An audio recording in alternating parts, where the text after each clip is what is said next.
Welcome to the Mindful Return podcast. I'm Kelly Tuttle, a retired neurology nurse practitioner and brain injury survivor. Together, we'll explore practical tools and real stories to help you rebuild focus, confidence, and a meaningful life after a brain injury. Hello and welcome to the Mindful Return. Thank you for joining me. Today in this episode, I'm going to talk about the road to reading again. Before my car accident, I used to be a voracious reader. I read hours upon hours and I loved it. And it was my favorite mode of learning was to read about something new and then try to see how it's done and then do what I've learned on my own. But unfortunately, after my brain injury, I went from reading for hours down to just 5 to 10 minutes before I would just forget what I was reading. It was terrible because I was so desperate to learn how to get better after my brain injury. And my speech therapist gave me these 2 great books to try to help me understand my brain injury and how to recover. But I was frustrated that I could only read maybe a page at a time, and the clock was ticking for me to return to work. So the pressure was pretty high at the time too. But the short of the long story is that I'm today, 10 years later, I am back to reading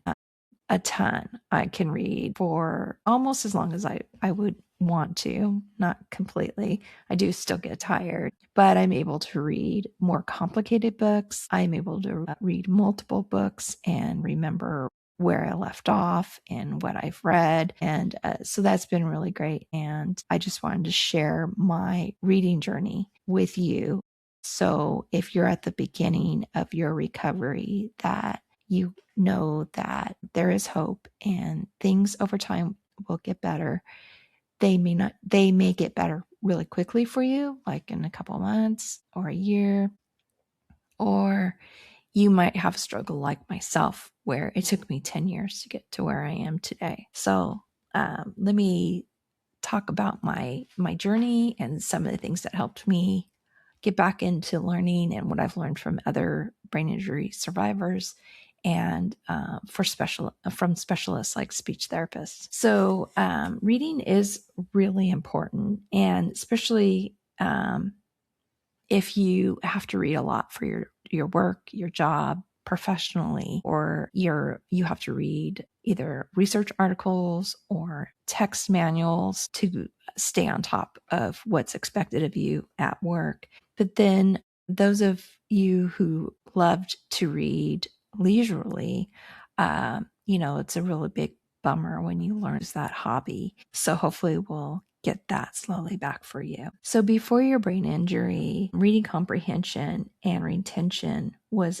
an automatic process with all your brain processes working together. Yet after a brain injury, these key interconnected cognitive processes can be knocked offline and can make reading difficult. Let's talk about some of the barriers to reading after a brain injury. So after a brain injury, you might have double vision or blurred vision, or your eyes aren't working well together. You might find when you're trying to read that you skip lines, you skip words, or while you're reading, you get headaches, develop brain fog, or confusion. So if you're having those issues, make sure that you have your vision checked out to help you see so that you can see better while you're reading. And I'll talk about those specialists later on in this episode. The other thing is that you have low cognitive energy. So your brain is using a ton of energy just to heal. And there's also been a loss of what are called mitochondria organelles that are inside the brain, neurons, the brain cells, and they make energy. And when you've lost powerhouses, then you lose energy and energy reserves.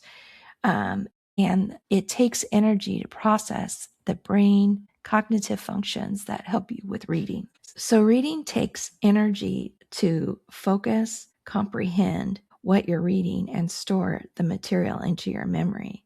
It also takes energy to focus your eyes so that they can move appropriately and send clear visual information to your visual processing centers in your brain and process those letters that you're seeing into words and the words into sentences and the sentences into paragraphs and so forth. So a lot involved with that. It also uses energy to shift from new information or thoughts from sentence to sentence, paragraph to paragraph, and then page to page. And it takes energy for the memory centers to work also, because if you can't remember what you just read or what you read in the paragraph before, it's going to be more difficult for you to comprehend what you're trying to learn and read. Another brain challenge is that these processes, these cognitive processes of putting together what you're trying to read are slowed down. And that pace and the pace that you're trying to take information in can get glitchy, and the information won't get stored in the right places so that you can retrieve them later. That while your brain's healing and these processes are slowed down, that you do more slower intake of information. So that means slowing your visual reading down to match the rate of your brain's processes. So those are more aligned and can function better. Also, a healing brain has difficulty with concentration and focus. It's easily distracted. So when you're reading, you really initially want to make sure you're attempting to do so in a quiet space without any distractions. So if you are used to reading with music on, you'll need to try and turn the music off until you build up your cognitive stamina. Turn off notifications on your phone and so forth to help support your brain's focus and concentration. The less energy it has to spend on ignoring distractions, the more energy it'll have to you reading the book that you're trying to read. So a poor memory, or a memory that's glitchy after a brain injury, this issue makes it harder for you to remember where you left off in a book and what you just read. Or when you go put the book down, come back and start to read where you left off, you can't remember where you left off or what you read prior to picking the book up. So all these things are like a really huge bummer, but to rebuild the brain strength for reading, it just takes practice and persistence. And some of the strategies that I'm going to share with you can be helpful with getting back to reading after a brain injury. So one of them is to listen to books. And for me, that was a big game changer, because for some reason it was more energy for me to have to read a book, and it probably might be related to my visual issues that hadn't been diagnosed. But I found listening to books really helpful, and I could listen to them a lot longer than I could spend more time listening to books, more so than if I tried to sit down and read. So I really leaned into audiobooks for the first 2 to 3 years after my brain injury. Those were the best for me to allow me to keep healing to allow me to keep reading while my brain was healing. I have heard from other people that they weren't able to initially, after their brain injury, follow audiobooks, and that might be the case for you. Don't give up hope. Hopefully over time, you'll either be able to read from books directly or find that audiobooks you're able to follow along and comprehend and remember the things that you're listening to. And there's a lot of misinformation that listening to audiobooks versus reading books, that you're cheating or something to that effect. It's too easy to listen to a book rather than read a book. And Nadine Gabb, professor of education at Harvard Graduate School, says that the brain works the same way while reading or listening to a book. So both reading or listening to a book are beneficial for the brain. And like I said, early into my recovery, I was leaning really hard on audiobooks. So when I wrote my book, I wanted to make sure that, well, number one, it was easy to read and short and to the point with the strategies you needed to help get better after your brain injury and return to work.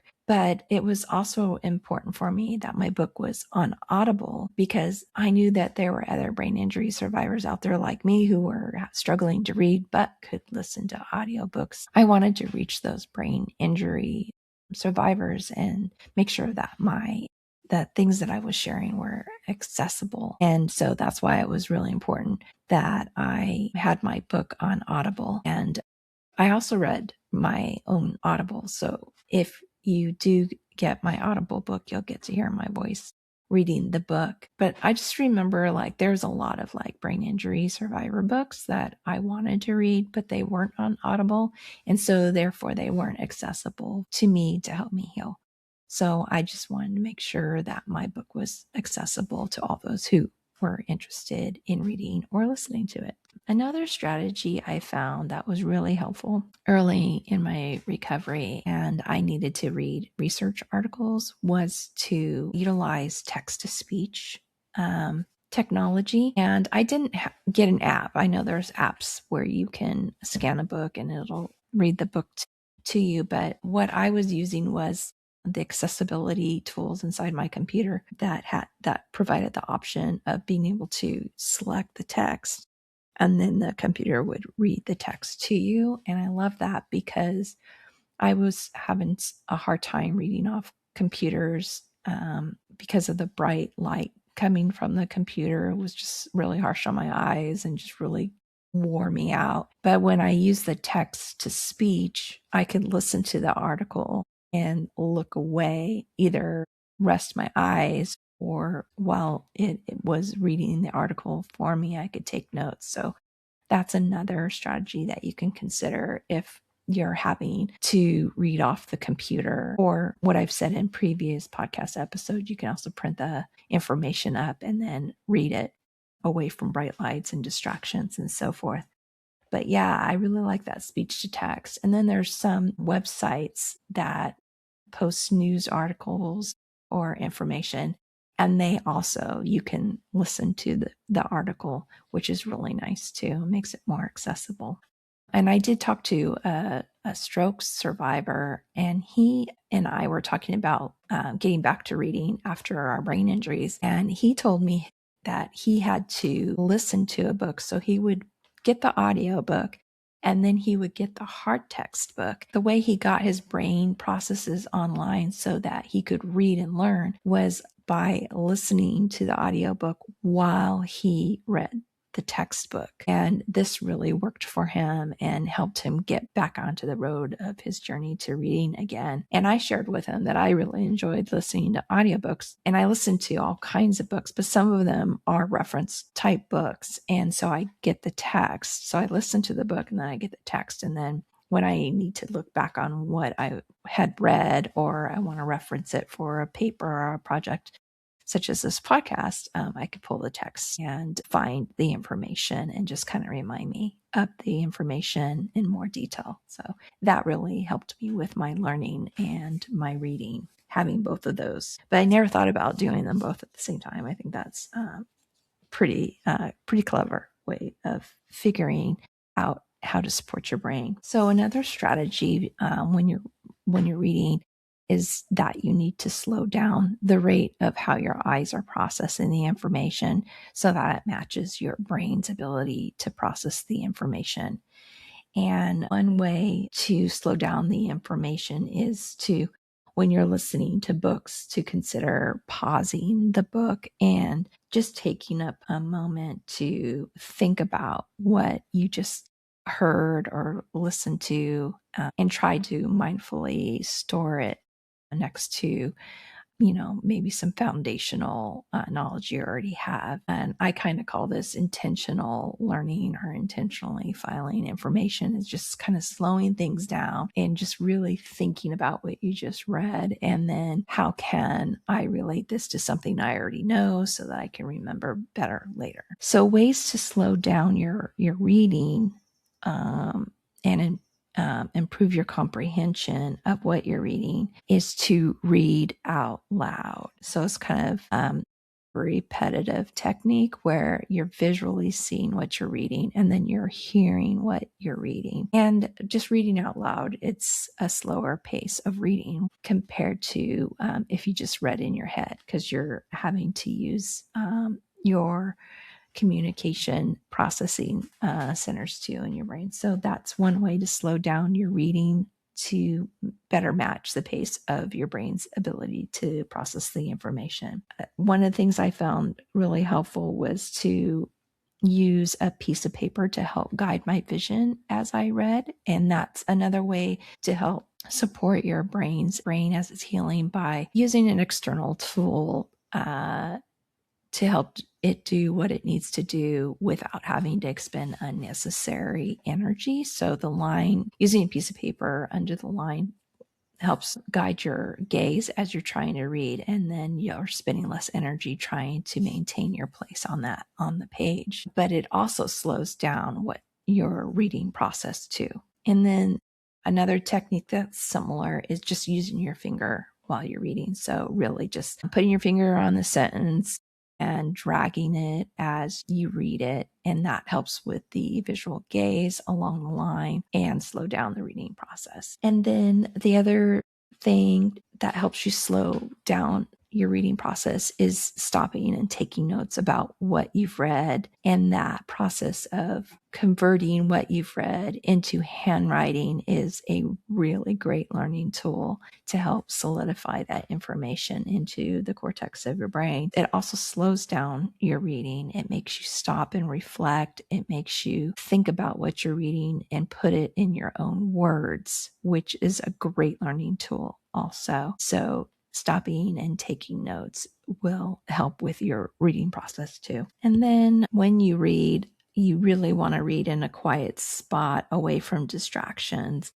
You want to turn off your phone notifications or flip your phone over so you can't see them. If you in the past were able to read with music in the background or the TV, you should turn those off so that you can spend your energy on your brain processes for the reading rather than filtering out these distractions. And then, later on, you can try different types of music. So maybe something more quieter or gentler than you had read to in the past, and just work yourself up as your cognitive stamina increases. Another strategy I learned from a brain injury survivor was to use sticky notes. And I thought this was a really good idea. So you read whatever it is, and then you realize it's time to take a break. What you do is you write a summary of what you've just read, and you place the sticky note where you left off. And then before you start resuming to read the book, you review the sticky note to remind you what you've already read. So I thought that was a really neat strategy. And then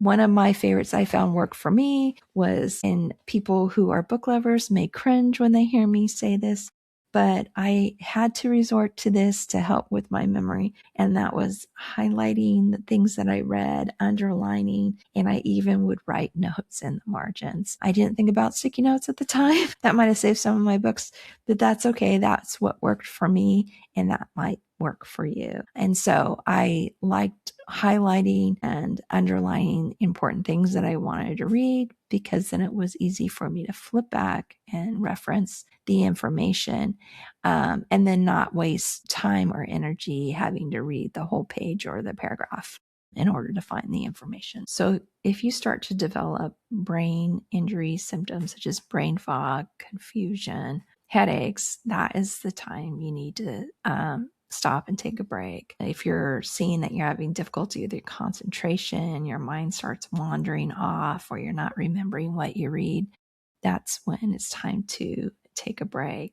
The best breaks I have found for me is when I take a break and I get up and I move around. So I might get up and clean the kitchen, or, do some Tai Chi, and then sitting down and trying to read again. And the other thing too is I want you to know it's okay to quit books that are too complicated to follow. If you're having a hard time, like some of these novels have these huge world building and multiple characters kind of thing. And they're fantastic. When you're struggling with your memory and retaining information and so forth, those can be really hard to follow. So just set those aside for your someday a reading list, and that's okay. And don't get frustrated. Those are hard books to read even without a brain injury at times.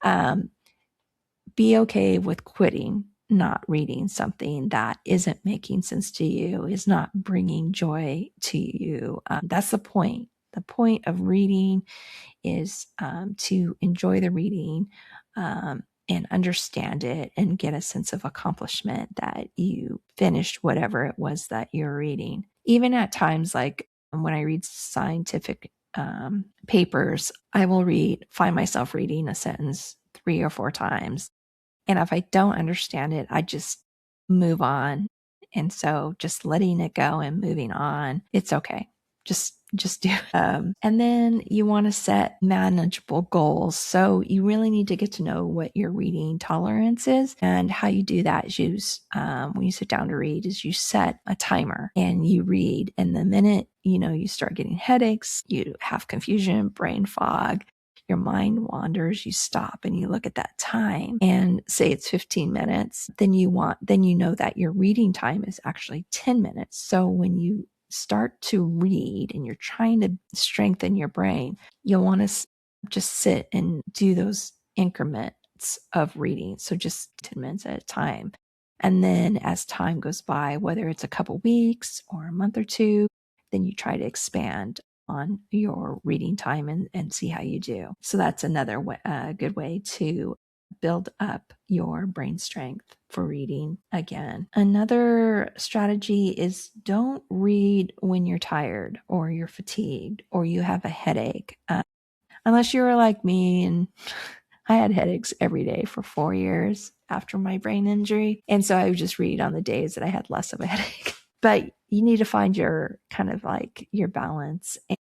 But after a brain injury, you really can't do that, because at the end of the day, you're just too tired to read or to use your cognitive functioning, complex cognitive functioning processes. So the evening time or the end of the day, that's like the worst time to try to do anything as a brain injury survivor, let alone try to read. So when you're trying to build up your reading skills and enjoy your reading again or learn something new, try to do it when you're at your peak energy time. And that could be the first thing in the morning, or it could be 2 hours after you wake up, or maybe you're a night owl and it's when the sun sets. Whenever that time is, you want to read during that time and not when you're tired and fatigued and grumpy. Another thing I found which helped me get back into reading was reading books with large print.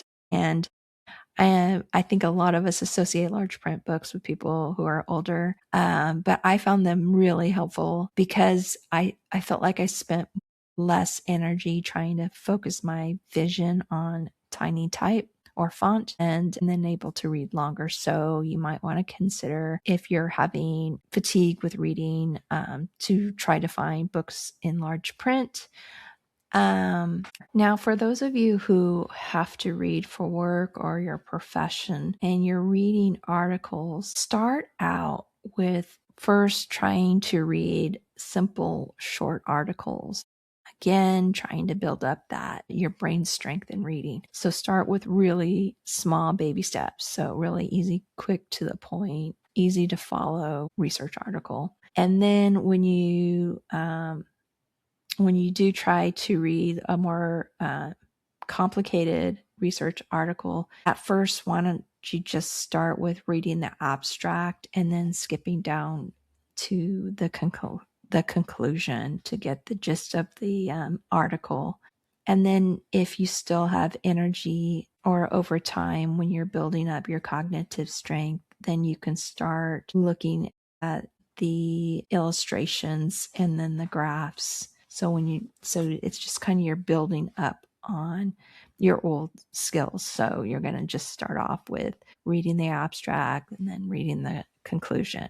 And then the next time, as time passes and you start reading articles, you're going to read the abstract, the conclusion, the illustrations, and then the graphs. And then as time passes and your cognitive strength is going up and your brain processes are improving, then you can start looking again at the data interpretation. But don't do that until you've built up your brain reading strength. So just taking baby steps. That's what this is all about. And so when you're taking the baby steps towards building your reading strength, you want to start with early into your recovery. If you're really struggling with reading, I've heard other brain injury survivors start with simple picture books. Start reading, if you have kids, reading their books to them. And that's a great way for you to spend time with your kids and work on your reading skills. So that is a great way in taking a baby step towards getting back to your old reading habits. And then reading the books out loud will help the brain get it back into shape for reading too. And for me, what I discovered was when I was having a hard time reading was I could enjoy comic books. I found that in comic books, you have the art, you can enjoy the art, and that kind of gets that mindful thinking and kind of the critical thinking of thinking about the picture and looking at the characters' faces and kind of tapping into your imagination with the pictures. And then in comic books, they're always written in those thought bubbles or speaking bubbles. So they're short, brief blocks of sentences that you can read and get a sense of accomplishment when you finish it, and you can turn to the next page. And I started out with reading just the episodes. So if you're not a comic book person, they come out like every week, a new episode. So they're really short and they're thin books and they're really great. And when I first started reading, I could only read half of it, and then I would have to rest and then come back, and then I could read the other half. And these are really short books, but this is what I had to do because I love reading and I love comics and I love superheroes. So this is right down my alley. If you can slowly build up with the comic books and start reading graphic novels, which are the episodes put all together. And so it's kind of like a chapter. And you get a really good sense of accomplishment as you work through the graphic novel. But anyway, that's an option of a way to rebuild your reading strength is reading comic books. The other thing, I heard another brain injury survivor say that reading poetry was really helpful in getting back to reading. And poetry's great. And so I started reading poetry. Now, not the complicated stuff like in the classics, but more of the modern poetry. It's super short, easy to read, and so forth. And that was really great because if you read the poem, then you're getting that sense of accomplishment that you've read something and finished it. The other thing is that poetry challenges abstract and creative thoughts and aids in critical thinking and problem solving.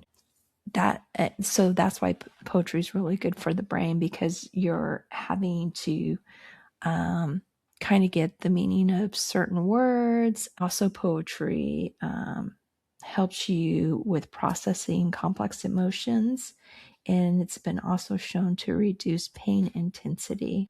One of the books that I'm currently reading that's a book of poetry is Donna Ashworth, and it's titled Wild Hope, Healing Words and Finding Light on Dark Days. And I have really been enjoying reading her poems because they offer insights into having hope when you're going through rough things. So you might consider starting her out with her book. It's really great. And it's just, the poems are short, they're to the point, they make you think, and then they give you that sense of accomplishment when you finish it. So I was reading a Substack on New Year's resolutions, and this writer was saying instead of New Year's resolutions, you should have new rituals. And one of the rituals that was recommended in this article was reading one poem a day. And so I have been doing that, and it's been fantastic because sometimes I forget I have poetry books and that I want to read them. And setting one out and making a commitment to reading a poem a day has helped me start to read my poetry collections. You might want to consider that also in your strategies to help build your reading strength of your brain. And then as time passes, hopefully you'll be able to graduate to chapter books. And I've heard from others, and I also found for myself that starting out with like middle school type chapter books was a great way of taking that next baby step, because the print is large and they only have 2 or 3 characters in it, not a whole lot of characters, not a huge world building complex narrative that you've got to try to figure out and memorize. So there's some really great middle school books out there that are award-winning books that you should check out. I tried to remember which ones I had read. I think I read like Charlie and the Chocolate Factory, and I read The Wizard of Oz, and I read a bunch of other books. Unfortunately, I can't remember the names of them. And they were really great, easy to follow. And then when I finished them, I had this great sense of accomplishment. And then in the process, I'm building up my brain reading strength. So if you're up to reading chapter books, but picking up a regular really thick volume book is just too much for you, then consider these middle school books. You can get them at your library and start reading those. Maybe some classics that you enjoyed when you were a kid, or some classics that you'd heard about but hadn't had time to read. Yeah, check those books out. They're great. You and your brain will enjoy them. And then over time, gradually, what you're going to see is you're going to see an increased ability for more complex reading. If you're struggling to read, don't get frustrated and quit. Reach out to a specialist to help you out. So that could be your doctor. Talk to your doctor about it, why you're struggling, the symptoms you're having when you're trying to read, what's going on, so they can figure out the right referral to send you to the right person. And one of those people is a speech therapist. They're great at helping you with your cognitive functioning and your reading skills, your reading and comprehension skills. Check out tapping into their resources to help you for your specific reading needs. And the other thing I can't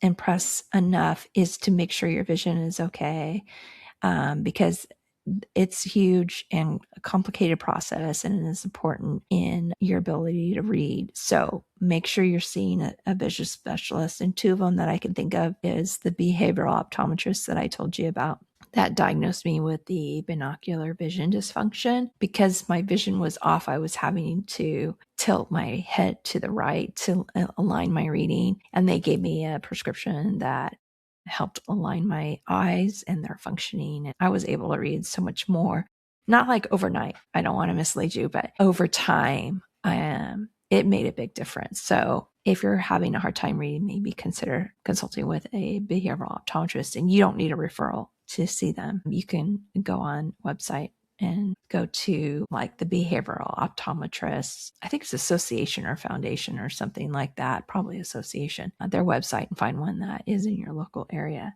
And then the other person to consider is a neurotherapist, because reading, you have to track the words. And if you're having difficulty with tracking objects with your eyes, a neurotherapist can help you with that. So reading is a really complicated process, and early into your recovery, and as you're recovering, you might find reading very frustrating, but it's definitely a worthwhile endeavor because it helps build new connections. It supports neuroplasticity. It's going to help you with your critical thinking and managing of your emotions. So don't give up. And hopefully your journey is not as long as mine. It took me 10 years to get to this point. So even if you're 5 years out, don't give up. And keep trying to get back to reading and enjoying reading and learning new things. So take care, get better, get stronger. You've been listening to the Mindful Return podcast with me, Kelly Tuttle.